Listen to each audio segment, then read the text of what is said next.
ছেলে বিধানসভায় লড়াই করে, এখানে পৌরসভায় তারা ভাঙিয়ে ভারতীয় জনতা পার্টির কাছে নিয়ে আসার জন্য সহযোগিতা করবেন এবং পার্টিতে এই ঘাটালে আমাদের যিনি প্রার্থী হয়েছেন হিরণ চট্টোপাধ্যায় সভাপতি মাননীয় সংগঠন বাহিনী ভারতীয় জনতা পার্টি জিন্দাবাদ, বিজেপি জিন্দাবাদ, ভারতীয় জনতা পার্টি জিন্দাবাদ, বন্দে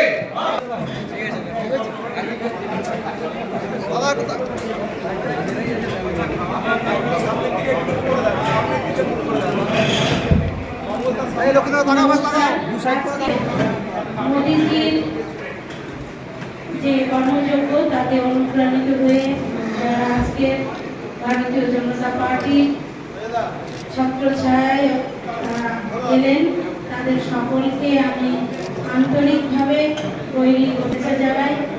যারা বয়োজ্যেষ্ঠ আছেন তাদেরকে আমি শ্রদ্ধা জানাই, সম্মান জানাই।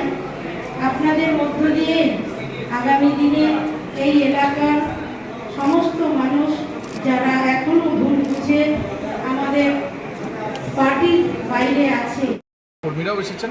আমরা সবাইকে জয়েনিং করাতে পারিনি, হলের মধ্যে রাখতে পারিনি, সাংগঠনিক মিটিং ছিল, তাই যারা নেতৃত্বরা ছিলেন তারা সবাই জয়েন করেছেন। প্রায় 200 জন কার্যকর্তা জয়েন করেছেন। কোন দল থেকে করেছে? কমিউনিস্ট পার্টি এবং ফরওয়ার্ড ব্লক থেকে, সিপিএম, সিপিআই এবং ফরওয়ার্ড ব্লক থেকে। আজকের মিটিং কি হলো? আমাদের সাংগঠনিক মিটিং ছিল বিভাগের, মানে আমাদের 5টা জেলার 5টা লোকসভার বৈঠক ছিল। মাননীয় মঙ্গল পাণ্ডেজি, যিনি আমাদের পশ্চিমবঙ্গের ইনচার্জ আছেন, তিনি উপস্থিত ছিলেন এবং সাংগঠনিকভাবে তিনি আমাদেরকে টার্গেট বেঁধে দিয়েছেন যে 5টা লোকসভায় যাতে আমরা জয়লাভ করতে পারি, তার জন্য যতটা পরিশ্রম করা দরকার আমাদের সকলকে, আমাদের কর্মী সমর্থকদেরকে ততটাই পরিশ্রম করতে হবে। আমি সিপিআই ছিলাম, লোকজনের এরকম তার তো কোনো কাজকর্ম এখন নেই একবারে।